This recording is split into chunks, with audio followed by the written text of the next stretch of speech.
তুই আবার আমার সামনে আইসোস? তোরে না বলছি আমার সামনে না আসতে? ভাগ এখান থেকে। কি করছে জানবি?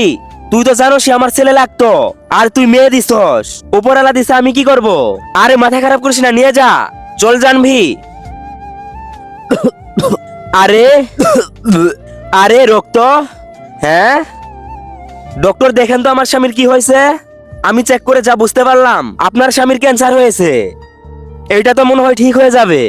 এই দুইটা ছবির মধ্যে যে কোনো একটা ছবি পছন্দ করে থাকলে ভিডিওতে লাইক করে দাও আর চ্যানেলটি সাবস্ক্রাইব করে দাও। আর যদি এগুলা না করো, আমি ধরে নিব তোমার কাছে দুইটার মধ্যে একটা পছন্দ না। আর কমেন্টে বলে যাও 1 না 2। ঠিক হয়ে যাবে, কিন্তু অনেকগুলা টাকা লাগবে। মা, আমি একটু আইতাছি। ডক্টর আঙ্কেল, এখানে অনেকগুলা টাকা আছে, এখন তো আমার বাবা ঠিক হয়ে যাবে।